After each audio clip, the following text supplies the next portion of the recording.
साहुणम् ऐसो पंचनमुत्कारो सर्वभावपणासनो मंगलानं च सर्वेषां परमो भवै मंगल जय जगदीव जोनि ज्ञानो जगगुरु जगानन्दो जगन्नाथो जगबन्धु जय जगप्रियामो वैवम् ओंकारं बिन्दु संयुक्तं नित्यं ध्यायन्ति योगिनः कामदं मोक्षदं चैव ओंकाराय नमो नमः। अर्हन्तो भगवन्त इन्द्रमयिता सिद्धाश्च सिद्धि स्थिता आचार्या जिनशासनोन्नतिकरा पूजा उपाध्याय श्री सिद्धांत सुभाषिका मुनिवरा रत्नत्रयाराधका पंचैते परमेष्ठिनः प्रतिदिनं कुर्वन्तु वो मङ्गलं कुर्वन्तु नो मङ्गलम् अज्ञानतिमिरान्धानां ज्ञानाञ्जनशलाकया नेत्रमुन्मीलितं येन तस्मै श्रीगुरुवे नमः तस्मै सद्गुरुवे नमः।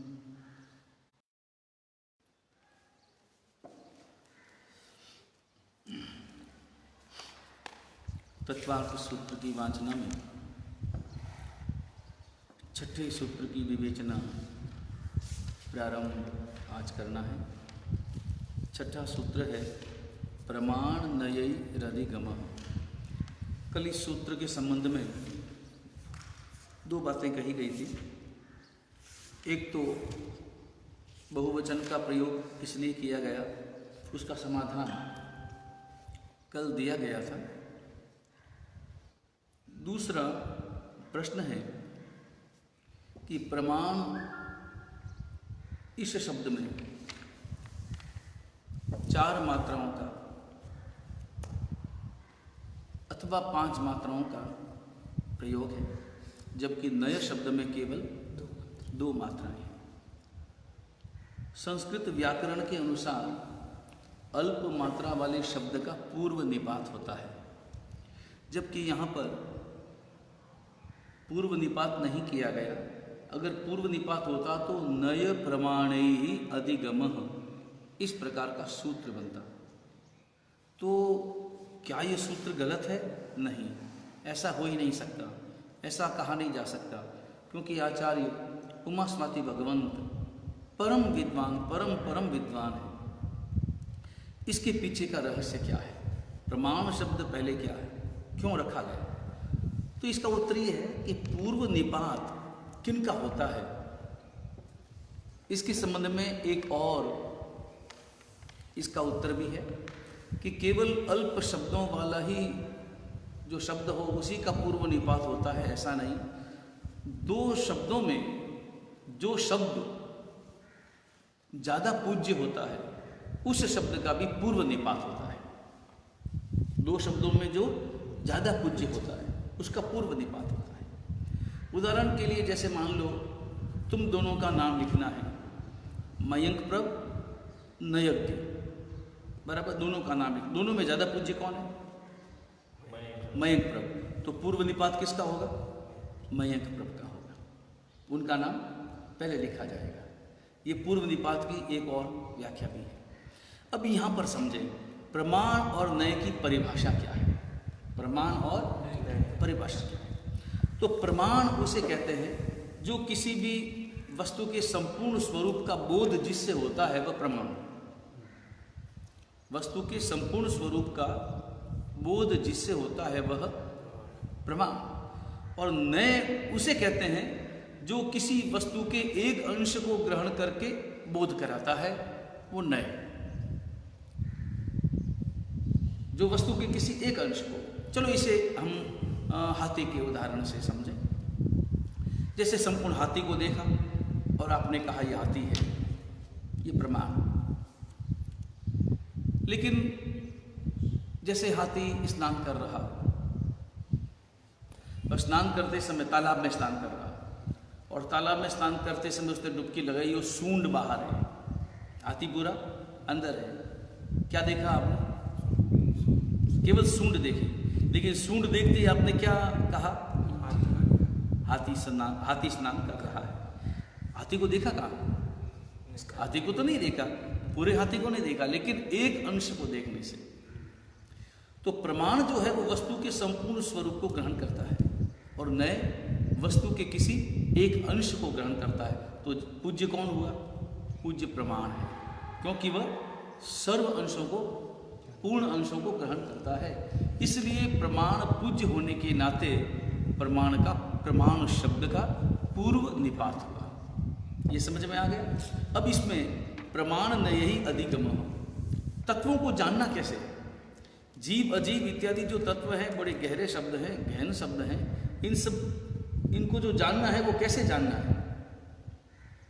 तो जानने के लिए ये दो बातें कही गई।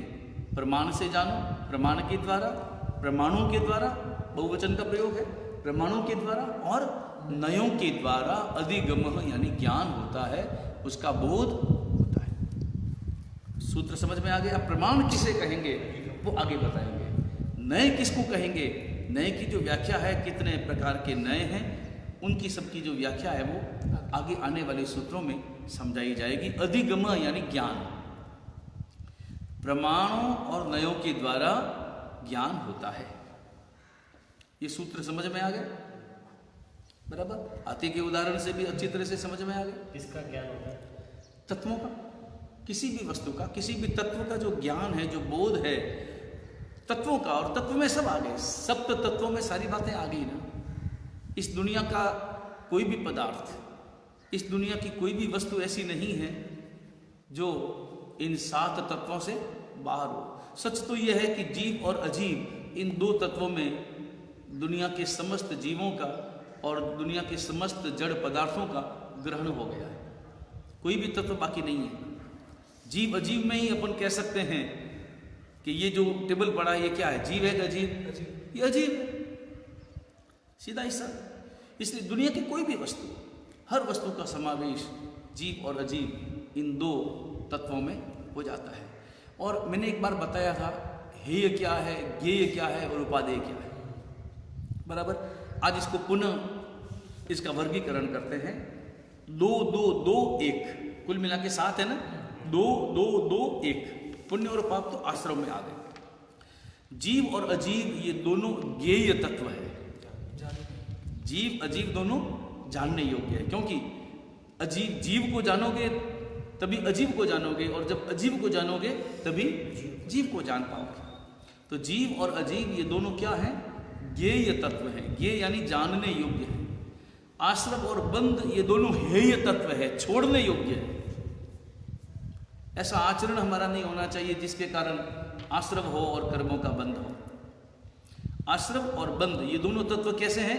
हेय है, छोड़ने योग्य है। संवर और निर्जरा ये दोनों तत्व उपादेय है, ग्रहण करने योग्य है, स्वीकार करने योग्य है, आचरण करने योग्य है, निर्जरा और संवर। और अब अंतिम तत्व बचा मोक्ष। मोक्ष तत्व जो है वो हेय, ज्ञेय और उपादेय इनसे भी बढ़कर वो ध्येय है। ध्येय, ध्येय यानी वो हमारा लक्ष्य है, क्योंकि मोक्ष प्राप्त करना है। बराबर समझ में आ गया? प्रारंभ के दोनों तत्व ज्ञेय हैं, उसके बाद में दोनों तत्व हेय है, उसके बाद के दोनों तत्व उपादेय है, और अंतिम तत्व मोक्ष जो है वो हमारा ध्येय है। ध्येय यानी आधा ध, य के ऊपर एक ही मात्रा, फिर य, ध्येय। वो क्या है? हमारे सारे समस्त पुरुषार्थ का, हमारी साधना का, हमारे संयम का, हम जो भी आराधना करते हैं, साधना करते हैं, ध्यान करते हैं, उसका लक्ष्य क्या है? मोक्ष, वो ध्येय। तो इन तत्वों में, इन तत्वों का जो ज्ञान है वो किससे होता है? प्रमाण और नयों के द्वारा और प्रमाणों के द्वारा इन तत्वों के स्वरूप को, इन तत्वों की विशिष्टता को, इन तत्वों में रहे हुए गुणों को अच्छी तरह से समझा और जाना जा सकता है।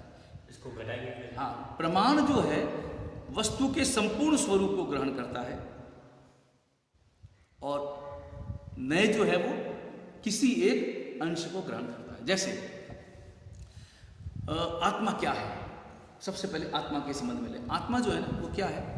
परमात्मा का कहना है कि द्रव्य रूप से आत्मा नित्य है, पर्याय की अपेक्षा से आत्मा अनित्य है। इसलिए परमात्मा ने आत्मा को नित्यानित्य कहा है। क्या कहा है? नित्यानित्य। क्या अलग अलग दर्शनों ने अलग अलग व्याख्या की है, बराबर। जैसे सांख्य दर्शन है वो आत्मा को कूटस्थ नित्य मानता है, ऐसे अलग अलग व्याख्या। वो कभी विषय आएगा तो बाकी के जो दर्शन है वो आत्मा को किस रूप में मानते हैं वो अच्छी तरह से एक बार समझाएंगे। और सूत्र कृतांग सूत्र में इसकी विशद विवेचना उपलब्ध होती है। लेकिन परमात्मा महावीर क्या कहते हैं? आत्मा कैसी है? नित्यानित्य है। ये प्रमाण हुआ, आत्मा के संपूर्ण स्वरूप को ग्रहण कर लिया। नए जो है वो क्या करेगा? नए कहेगा, नए जो है ना वो विचार करेगा कि जब वो द्रव्य की अपेक्षा से कहेगा, निश्चय की अपेक्षा से कहेगा, तो कहेगा आत्मा नित्य है। और कभी कभी वो जब व्यवहार की अपेक्षा से कहेगा, पर्याय की अपेक्षा से कहेगा, तो क्या कहेगा? आत्मा अनित्य है। एक देश को ग्रहण किया, आत्मा नित्य है या आत्मा अनित्य है, लेकिन प्रमाण से आत्मा नित्यानित्य है। किसी भी एक देश को ग्रहण करना है। आगे नयों की व्याख्या अच्छी तरह से समझाएंगे, तब मालूम पड़ेगा कि वो जो नए हैं वो किस प्रकार से किस वस्तु को किस रूप में किस प्रकार ग्रहण करता है। क्योंकि नए जो है, नए को समझे बिना वस्तु के यथार्थ स्वरूप को अच्छी तरह से जाना ही नहीं जा सकता। इसलिए प्रमाण और नए इन दोनों को विस्तृत व्याख्या के साथ समझना जरूरी है। इसी तत्वार्थ सूत्र के प्रथम अध्याय में आगे जाकर इन सूत्रों की विवेचना स्पष्ट होगी। अब यहाँ पर अगला सूत्र लेते हैं। संक्षेप में तो समझ में आई क्या ना, प्रमाण क्या है और नए क्या है। इसको घटाना कैसे? घटाना अभी मैंने जैसे हाथी का उदाहरण दिया, 7 तत्वों के ऊपर कैसे घटाएंगे? 7 तत्वों के ऊपर भी इसी प्रकार से आगे जाकर के घटाया जाएगा कि जीव जो है, जीव है, अजीव है, आश्रव है, संवर है, इन सब का बोध प्राप्त करने के लिए, इन सब का ज्ञान प्राप्त करने के लिए 2 सहारे हैं। प्रमाण से इनको जाना जाता है और नयों से इनको जाना जाता है। ये अच्छी तरह से जब नए की व्याख्या होगी ना, तभी इसको घटाएंगे और तभी समझ में आएगा। क्योंकि जब तक नयों के भेद नहीं जानेंगे, और नयों के भेद कब आएंगे? आगे आने वाले सूत्रों में। अभी तो केवल प्रमाण की व्याख्या क्या है, नए की व्याख्या क्या है, इतना समझ लें।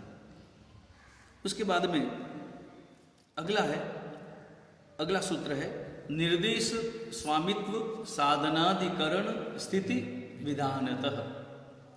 अब यहां पर बोला है भाई, ये तो अच्छी तरह से सामान्य से समझ लिया कि तत्वों का जो ज्ञान है और नए से होता है, लेकिन अब हमको तत्वों की और विशिष्टताएं जाननी है, बहुत गहराई से हमको जानना इन तत्वों को। तो उसके लिए अब अलग अलग प्रकार के द्वारों का वर्णन करते हैं, अलग अलग द्वार। और कितने हैं द्वार कुल मिलाकर?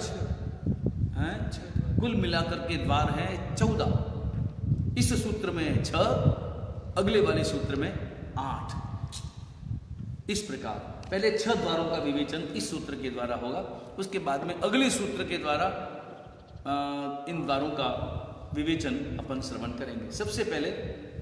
और इसको अपन सम्यक दर्शन इत्यादि में घटा करके भी हम अच्छी तरह से समझेंगे। सूत्र है निर्देश स्वामित्व साधनाधिकरण स्थिति विधानतः। 6 शब्दों का प्रयोग है, 6 द्वारों का प्रयोग है। निर्देश, स्वामित्व, तीसरा साधन, चौथा अधिकरण, 5वां स्थिति और 6ठा विधान। ये द्वारों के नाम। पहला द्वार है निर्देश। निर्देश शब्द का अर्थ होता है स्वरूप। किसी भी वस्तु को जानना है तो उसके सबसे पहले उसका स्वरूप क्या है, वो हमें सबसे पहले अच्छी तरह से उसके स्वरूप की हमें अच्छी तरह से उसका विचार हमें करना होता है।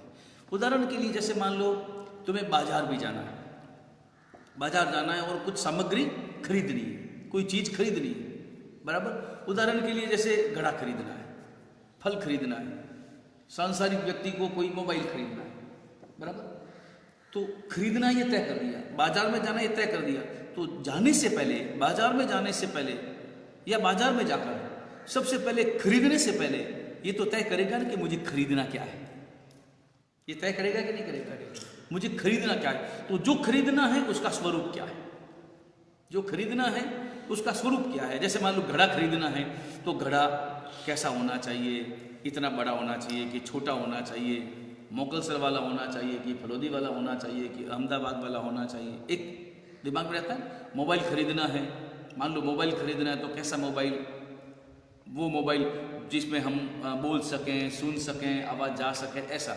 जैसे उदाहरण के लिए जैसे किसी को आम खरीदना है, बराबर, जैसे आम खरीदना है। अब आम खरीदना है, नहीं आम शब्द को सुन करके आम की मन में जरा भी मत लेना। वैसे भी अपने यहाँ पर तो साधु जीवन है और श्रमण जीवन में इस प्रकार की कोई आशा नहीं होती, और अभी तो वैसे ही लॉकडाउन चल रहा है। आम खरीदना है,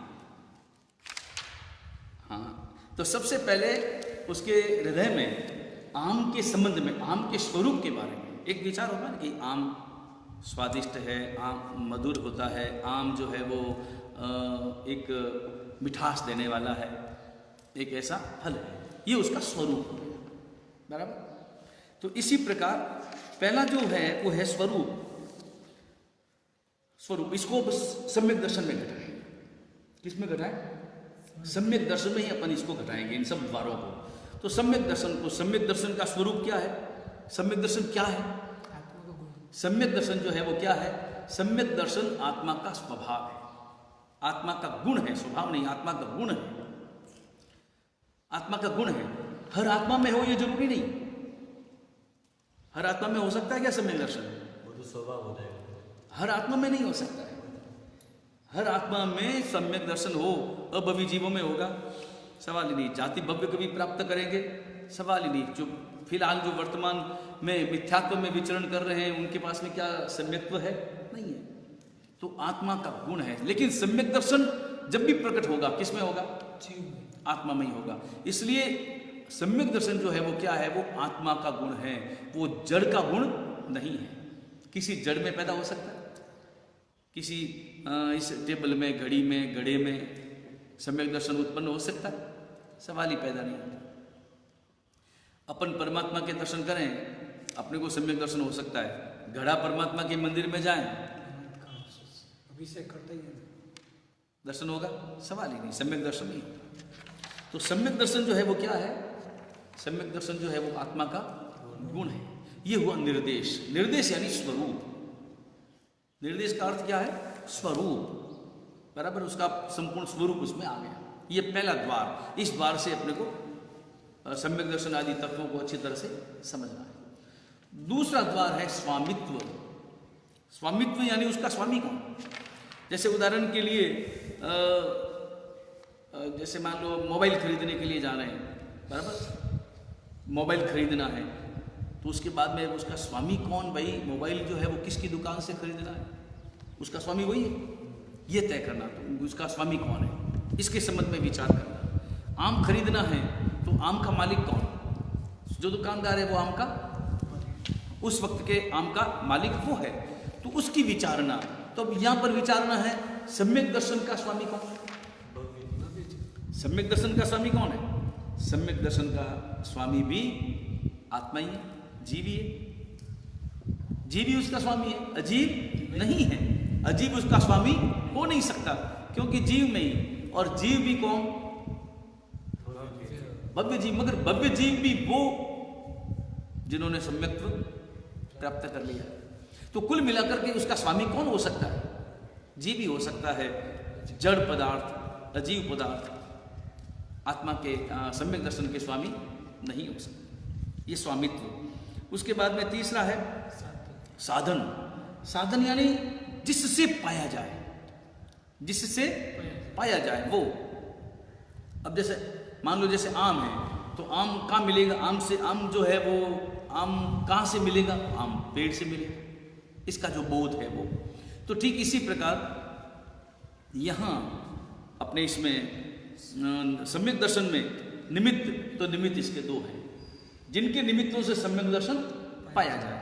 निमित्त दो कौन से हैं? एक निसर्ग और दूसरा अधिगम। ये पहले बता दिया, तत् निसर्गात् अधिगमात्। निसर्ग यानी स्वभाव से, स्वाभाविक रूप से सम्यक दर्शन की उत्पत्ति होना, और उसके बाद में अधिगम। अधिगम यानी परोपदेश। अब इसमें मुख्य रूप से परोपदेश जो है ना वो तीन है। मुख्य रूप से तीन अधिगम, तीन प्रकार के अधिगम। सब नंबर 1 प्रभु दर्शन, बराबर। प्रभु दर्शन में गुरु दर्शन भी आते हैं। प्रभु दर्शन। नंबर 2 धर्म श्रवण, और नंबर 3 जाति स्मरण।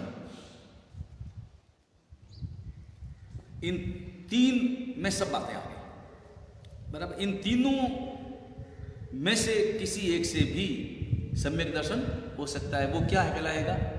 वो अधिगम कहलाएगा। परमात्मा उसमें निमित्त बन गए, गुरु भगवान धर्म कथा उसमें निमित्त बन गई, जाति स्मरण ज्ञान निमित्त हो गया। और एक बात यह है कि पहली बार जिसको भी सम्यक दर्शन होगा, पहली बार जिसको भी सम्यक दर्शन होगा वो अधिगम से ही होगा, वो निसर्ग से नहीं हो सकता। परमात्मा को जो हुआ था, अनज परमात्मा ने जो सम्यक दर्शन पाया वो अधिगम से ही पाया, निसर्ग होगा नहीं। परमात्मा ने जो सबसे पहले भव में जो सम्यक दर्शन पाया वो अधिगम से। कोई भी आत्मा पहली बार, अनादि मिथ्यात्व काल में भटक रही आत्मा, वो पहली बार जब सम्यक दर्शन प्राप्त करेगा वो अधिगम से ही प्राप्त करेगा। उसके बाद में जब पुनः आत्मा मिथ्यात्व में चली जाए, दूसरी बार का जो सम्यक्त्व है वो निसर्ग से भी हो सकता है। जरूरी नहीं है कि निसर्ग से ही होगा, लेकिन निसर्ग से हो सकता है, क्योंकि उसे बोध है ना, उसे सबसे पहले उसने सम्यक दर्शन का स्वाद चख लिया है, इसलिए उसे। अब उदाहरण के लिए अपन यूं समझे कि जैसा जिस व्यक्ति ने कभी भी अपने जीवन में आम का रस चखा ही नहीं हो, उस व्यक्ति को पूछो कि आम का स्वाद क्या है, वो बता सकेगा? नहीं बता सकेगा। लेकिन जिसने चख लिया है, उसके बाद में आम रस नहीं पिलाओ तब भी वो बता देगा। ऐसे ही फिर बाद में भले उसको आम रस शब्द का अर्थ मालूम नहीं है, आम रस क्या है वो मालूम नहीं, मगर जो ही आम रस को देखा त्यों ही उसको स्वाद की स्मृति हो गई। ऐसे ही समझो, पहली बार जब सम्यक दर्शन कोई भी आत्मा प्राप्त करता है तो वो अधिगम से ही प्राप्त करेगा। उसके बाद में पुनः मिथ्यात्व में जाने के बाद पुनः जब सम्यक्त्व प्राप्त करेगा तब वो निसर्ग से भी प्राप्त कर सकता है। निसर्ग और अधिगम, बराबर। ये क्या है? साधन है। सम्यक दर्शन की प्राप्ति के साधन क्या है? निसर्ग और अधिगम। सम्यक दर्शन नामक तत्व को इन द्वारों से अपने को अच्छी तरह से समझना है, बराबर। इसको रहने दो, इसको अच्छे तरीके से। उसके बाद में अगले द्वार का नाम है अधिकरण। अधिकरण का अर्थ क्या है? अधिकरण यानी आधार। आधार क्या है? सम्यक दर्शन का आधार क्या है? सम्यक दर्शन कहाँ रहता है? तो सम्यक दर्शन जो है वो जीव में ही रहता है। सम्यक दर्शन कहाँ रहता है? जीव में ही रहता है। और अगर क्षेत्र की अपेक्षा से समझें, क्षेत्र की अपेक्षा से सम्यक दर्शन कहाँ मिलेगा? तो क्षेत्र की अपेक्षा से सम्यक दर्शन इस त्रस नाड़ी में मिलेगा।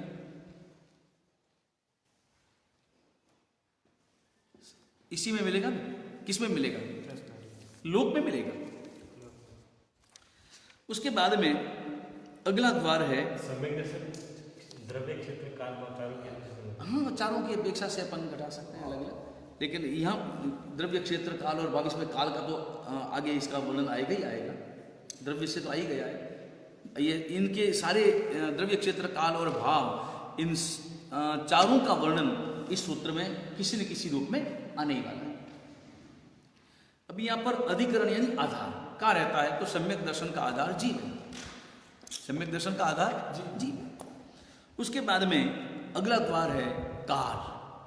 सम्यक दर्शन जो है वो टिकता कितना है, उसका काल क्या है, स्थिति क्या है? स्थिति, निर्देश, स्वामित्व, साधन, अधिकरण, स्थिति। स्थिति यानी काल। तो यहां पर क्षयिक सम्यक दर्शन 3 प्रकार के बताए, क्षयिक, क्षयोपशमिक और औपशमिक। अब इसमें क्षयिक सम्यक्त्व जो है, क्षयिक सम्यक्त्व जिसने एक बार प्राप्त कर लिया वो तो क्षयिक सम्यक्त्व का अर्थ तो समझ में आ ही चुका है। क्षायिक सम्यक्त्व का अर्थ होता है मिथ्यात्व की दर्शन मोहनी की जो 3 प्रकृतियां हैं और चारित्र मोहनी की जो 4 प्रकृतियां हैं अनंतानुबंधी, उन 7 प्रकृतियों का सर्वथा क्षय कर दिया। अब जब संपूर्ण रूप से क्षय हो गया वो उदय में आ ही नहीं सकती।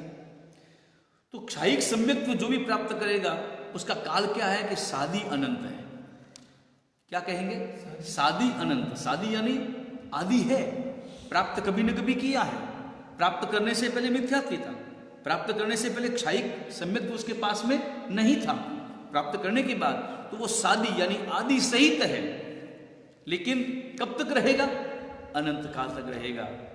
अनंत काल तक किस अपेक्षा से? मोक्ष में भी क्षायिक भाव है।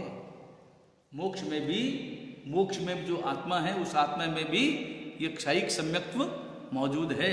उस क्या जरूरत है? जरूरत का तो आत्मा का वहां पर आत्मा का गुण है। तो आत्मा के समस्त प्रकार के अवगुण समाप्त हो गए तो गुण तो विद्यमान है ना। कभी भी गुणी गुण से पृथक नहीं है, गुणी गुण से पृथक नहीं हो सकता। गुण हमेशा गुण में निवास स्वाभाविक रूप से करते हैं। उस आधार पर सादी अनंत स्थिति है किसकी? क्षायिक सम्यक्त्व की। बराबर, उसका नाश कभी होता ही नहीं है। उसके बाद में क्षायोपस्मिक सम्यक्त्व। अब क्षायोपस्मिक सम्यक्त्व का काल जगन्य से क्या है? अंतर्मूढ़। क्योंकि जब भी आएगा, जब भी प्रकट होगा वो अंतर्मूढ़ तक तो रहेगा। उसके बाद में अगर आत्म परिणाम उसके अध्यवसाय अगर बदल गए जीव के, वापस वो मिथ्यात्व में जा सकता है। लेकिन जगन्य काल अंतर्मूर्त तक तो रहेगा ही रहेगा। उत्कृष्ट कितना? ज्यादा से ज्यादा एक बार वो क्षायोपस्मिक सम्यक्त्व आने के बाद में वो कब तक टिका रहेगा? कब तक टिका रहेगा? अधिकतम समय कितना? तो अधिकतम समय बताया है कुछ अधिक 66 सागरोपम। कुछ अधिक कितने काल? कुछ अधिक 66 सागरोपम। अब ये 66 सागरोपम का क्या अर्थ है? 66 सागरोपम का तो किसी का आयुष्य ही नहीं होता, क्योंकि उत्कृष्ट आयुष्य कितना है? आयुष्य कर्म की उत्कृष्ट स्थिति कितनी है? 33 सागरोपम। तो ये 66 सागरोपम कैसे रहेगा? तो यहां पर बताते हैं कि जैसे मान लो यहां मनुष्य भाव है, बराबर। इस मनुष्य भाव में उसने क्षायोपस्मिक सम्यक्त्व प्राप्त कर लिया और इस सम्यक्त्व सहित चला गया। कहां चला गया? प्राप्त करके अपने विजयादि जो अनुत्तर विमान में चला गया। अनुत्तर विमान, वहां पर उत्कृष्ट स्थिति कितनी है? सम्यक्त्व वाला अंतर विमान में ही जाता नहीं, ऐसा नहीं है। अगर वो गया, कोई भी आत्मा, ये सब आत्माओं की अपेक्षा से एक आत्मा की अपेक्षा से नहीं है ना। क्षयोपस्मिक सम्यक्त्व वाला सम्यक्त्व प्राप्त कोई भी आत्मा है, नहीं, वहां पर भी गया तो वहां पर भी गया तो बराबर, वहां पर भी गया तो वहां उत्कृष्ट आयुष्य कितना है? 33 सागरोपम का है, बराबर। तो सम्यक्त्व यहां प्राप्त किया, आयुष्य यहां सम्यक्त्व प्राप्त किया। कहां पर? मनुष्य भाव में। यहां से वो गया कहां? अनुत्तर विमान विजयादि, उसमें कितना आयुष्य है? उत्कृष्ट आयुष्य 33 सागरोपम का है। वापस जन्म लिया तो सम्यक्त्व सहित जन्म लिया, सम्यक्त्व सहित यहां पर जन्म लिया। और मनुष्य गति के बाद में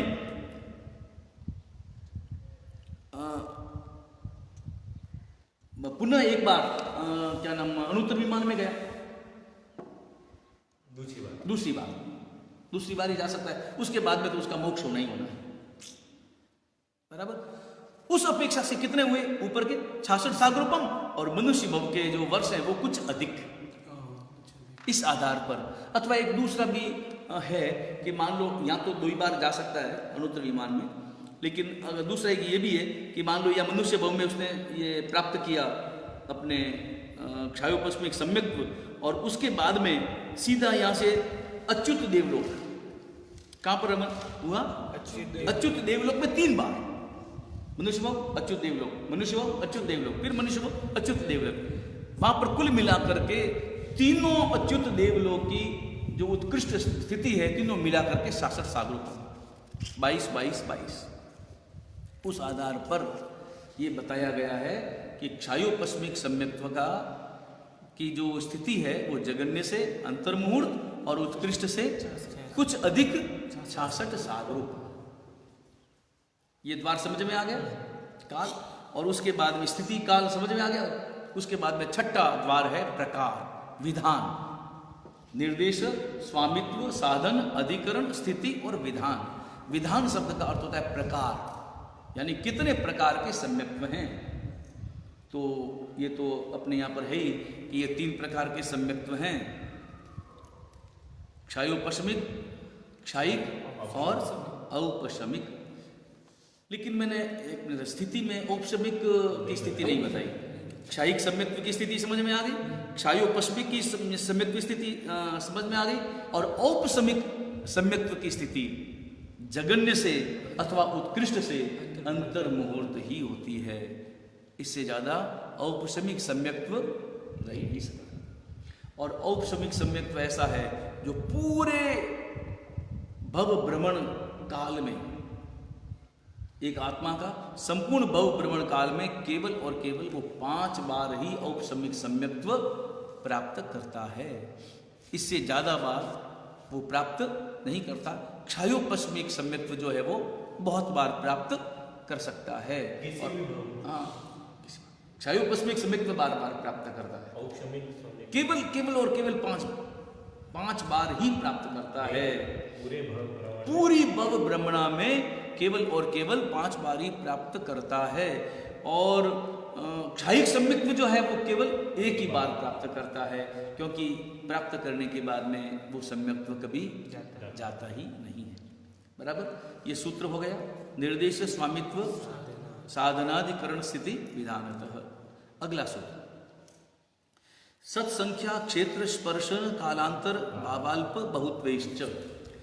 इस सूत्र के द्वारा इन तत्वों को विशेष रूप से जानना है। ये सामान्य रूप से हमने इन 6 द्वारों के द्वारा अच्छी तरह से इन तत्वों को समझा, और अब हम और विशेष रूप से अगर जानना है तो इन 8 द्वारों से हमें तत्वों को समझना होगा। उसमें सबसे पहला है सत, फिर संख्या, फिर क्षेत्र, फिर स्पर्शन, फिर काल, फिर अंतर यानी विरह, फिर भाव, और फिर अल्प बहुत्व। अल्प बहुत्व मतलब कम और ज्यादा, कम ज्यादा, अल्प बहुत्व। ये इस प्रकार के 8 द्वारों का वर्णन इस सूत्र में है। बराबर, अब इस सूत्र की जो विवेचना है वो अपन कल करेंगे। आज का समय पूरा हुआ है, और प्रतिदिन ऐसा ही समय रखेंगे। 4:15 पे प्रारंभ करेंगे और 4:50 पे पूर्ण करेंगे, ताकि प्रतिलेखन इत्यादि के लिए समय पूरा मिले। जिना के विरुद्ध कुछ भी कहा गया हो मिच्छा। सर्व मंगल मांगल्यम सर्व कल्याण कारणम प्रधानम सर्वधर्माणाम जैनम जयति शासनम।